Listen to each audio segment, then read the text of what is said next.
Jeremy Fowler of the Mothership, senior national NFL writer, joining us on the program. So let me start with the Bengals last night, Jeremy.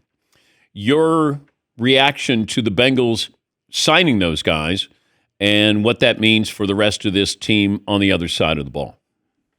Yeah, Dan, so this had been trending this way because Friday night there was some momentum that the Bengals were going to be able to reach a deal with both Jamar Chase and T. Higgins, who have the same agent. So this became a bit of a package deal a couple months ago when Higgins switched agencies. And so, it was interesting. The Bengals really a couple months ago were telling me that, hey, we're going to try to sign all three of these guys, Chase, Higgins, and Trey Hendrickson. So they've somehow pulled off two of the three, even though they cost themselves millions of dollars waiting on Jamar Chase. If they would have signed him maybe 8 months ago or even 6 months ago, the price probably would have been $20 million less, but he put together this Triple Crown season. So they've cost themselves a lot. Now they have Burrow, Chase, Higgins on really well over $100 million per year in just cash they're going to have to pay these guys, which makes it infinitely harder to get Trey Hendrickson done. Even though they're not overly eager to trade him, they really haven't engaged a lot in teams that have interest. And so they're trying to get this done too. I don't know how they're going to pull it off, especially with a team that is not really known for this, spending at this kind of clip. But they are determined to surround Joe Burrow with what they can. And meanwhile, their defense has like minimal parts because they have to somehow draft and develop some guys on the cheap now. But I'm just trying to understand. These owners are smart enough to make $1 billion or $2 billion to be able to buy these teams. I just don't understand why you don't.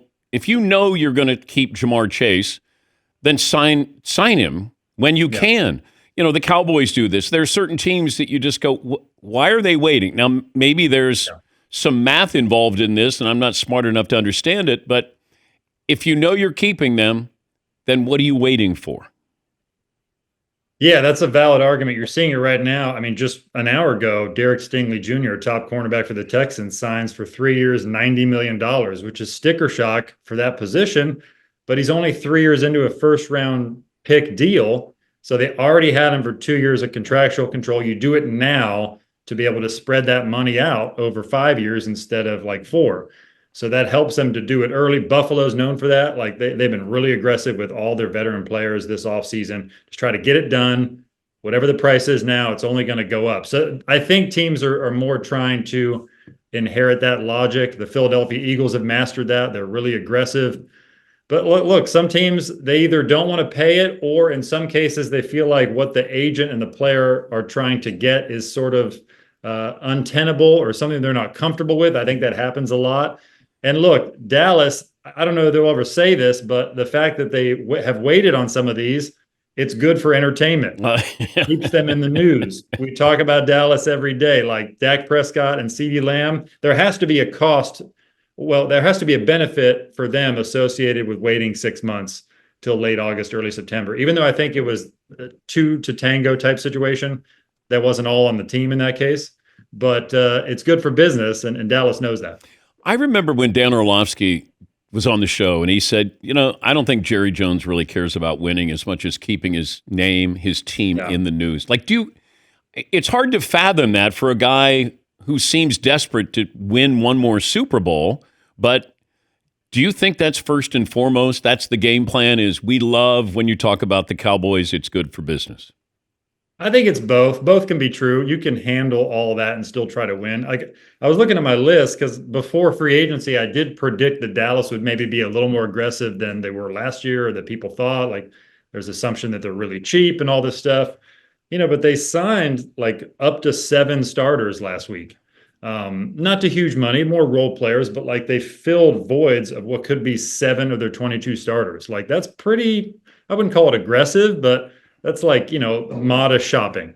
So that's something. I mean, they're not just out here trying to put on a bad product. Like, they draft pretty well, and they don't want to overpay for guys. It's one of those things where they have paid their stars. Like, they paid Dak Prescott, they paid CeeDee Lamb. They do have a penchant for doing that. They just do it uncomfortably and sort of wait too long. But, Micah Parsons will get paid. Like, unless something goes really haywire over the next 4 months, he will be paid to be a Dallas Cowboy, and he'll be paid handsomely. Did the Seahawks have a good couple of weeks here? I'm trying to gauge. Yeah. I mean, What do you think? If you feel like Sam Darnold is comparable or like maybe 80% of the player Geno Smith is, then yes, they had a really good week. DK Metcalf didn't want to be there. Geno Smith didn't want to be there, based mostly on the contract. I mean, there were whispers last year of him being really frustrated that they wouldn't redo his deal. And I just think Seattle, they showed it with Russell Wilson too. Like they just don't feel like paying quarterbacks these crazy numbers. Like they're taking a stand a little bit and saying like, we're just not going to do that. They were always hesitant to do it with Russell Wilson. It got ugly. It got ugly with Geno Smith. Like they want to build the roster different ways. You know, you're going to see the 49ers, they've scaled back a bunch of salaries in part because they have to pay Brock Purdy a massive number. Seattle's saying no. And I kind of respect that. Minnesota is saying no. They said no to Kirk Cousins last year. So there are different ways to build a roster. I think because of that, like really with Sam Darnold, you're getting him for probably $10 million a year less than the Raiders are going to have to pay Geno Smith, and you got a third-round pick for flipping him in a trade. If you like Sam Darnold a lot, that's good value. Like they had a good week. You know, Cooper Kupp, he's 31, some injuries, but like he can still play. DK Metcalf, you never want to trade a guy that talent, but they get a second-round pick for him, and he didn't want to be there, and they didn't want to pay him. So if you're Seattle and you say, okay, we don't want to allocate these massive resources to these players, they did about the best they could. But now they have question marks with a team that already had them. That's sort of the issue. Help me understand what the Vikings are doing. And I don't know if they need to say, if they've gotten to that point, we're not interested in Aaron Rodgers. Like right. they could do that and, put an end to this. Yeah. But they haven't done putting out that. The fire. You're right. And it's curious, and I'm trying to find out what that means. The people I've talked to with the organization have been pretty consistent with their message with me. It's that Aaron Rodgers is possible but unlikely. That's sort of the messaging that I've gotten. So that's what I'm taking. So I'm leaving room for a wild card, something crazy to happen with Rodgers. I don't expect it. I think they're ready to roll with JJ McCarthy. I think it's very possible they're waiting on some of these dominoes to fall and figure out how much money they need to spend on a good backup so that it doesn't mess up their comp pick formula, because they want future draft picks. If you spend a certain amount in free agency without losing enough players and that balance is off, you don't get as many draft picks. So that's a consideration for them. So they're trying to play the long game a little bit and the smart game and not overreact here, because they spent a lot of money on other positions last week. But all their moves, especially with like two big offensive line signings, says we're all in on JJ McCarthy and his development. Like, from what they've told me, like he has already proven he is going to be their franchise guy. It just depends on whether it happens today, 4 months from today, 12 months from today. But they're convinced of that. And so they're just only willing to go so far. I'd be surprised if Rodgers is there. I still think he'll be, if I had to bet right now, a Pittsburgh Steeler.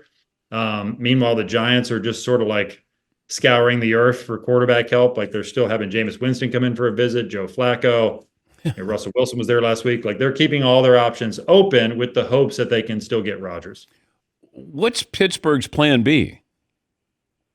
That's a great question. So, look, that last week or a week and a half ago, they put together an offer for Justin Fields that I was told was very competitive with what the Jets offered him, which was 2 years, $40 million with $30 million guaranteed. Something went off where he chose the Jets, and he must have felt the love more from the Jets than he did the Steelers, who essentially benched him last year for Russell Wilson. So he gets a fresh start. I do believe they were all in on Fields. I don't know if they had Fields ahead of Rodgers, but they were willing to do Fields. Like both sides at one point were open to it. It didn't work. And so now, I just checked with the Steelers. They don't have any updates. They're waiting on the situation. They're not bringing any other quarterbacks in for visits that I'm aware of. So they're not playing the Giants game.